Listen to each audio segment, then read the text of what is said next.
மார்த்தாண்டம் அருகே motor cycle மீது lorry மோதிய விபத்தில் வாலிபர் பலி. கன்னியாகுமரி மாவட்டம் குழித்துறை அருகேயுள்ள திருத்துவபுரம் பகுதியைச் சேர்ந்தவர் பிரான்சிஸ் சேவியர்.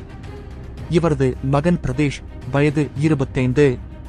இவர் பம்மம் பகுதியில் உள்ள ஷோரூம் ஒன்றில் வேலை பார்த்து வந்தார். இந்த நிலையில் நேற்று இவர் தன்னுடன் வேலை பார்க்கும் நித்திரவிளை பகுதியைச் சேர்ந்த சர்ஜன், வயது 25 என்பவருடன் இருசக்கர வாகனத்தில் நாகர்கோவிலில் உள்ள ஷோரூமுக்கு சென்று கொண்டிருந்தனர். மோட்டார் சைக்கிளை பிரதேஷ் ஓட்ட சர்ஜன் பின்னால் அமர்ந்திருந்தார். அப்போது அவர்கள் மார்த்தாண்டம் கல்லுத்தொட்டி பகுதியில் சென்று கொண்டிருந்த போது அங்கிருந்த ஒரு பெட்ரோல் பங்கில் இருந்து வேகமாக வந்த லாரி ஒன்று இவர்களது இருசக்கர வாகனத்தின் மீது பயங்கரமாக மோதியது. இதில் தூக்கி வீசப்பட்ட இருவரும் பலத்த காயமடைந்தனர்.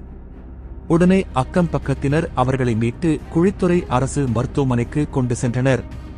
பின்னர் அங்கிருந்து மேல் சிகிச்சைக்காக ஆசாரிப்பள்ளம் அரசு மருத்துவக் கல்லூரி மருத்துவமனைக்கு இருவரும் அனுப்பி வைக்கப்பட்டனர். அங்கு தீவிர சிகிச்சை அளித்தும் சிகிச்சை பலனின்றி பிரதேஷ் பரிதாபமாக இறந்தார். மேலும் சர்ஜனுக்கு தொடர்ந்து தீவிர சிகிச்சை அளிக்கப்பட்டு வருகிறது. இந்த விபத்து குறித்து மார்த்தாண்டம் போலீசார் வழக்கு பதிவு செய்து விசாரணை நடத்தி வருகின்றனர்.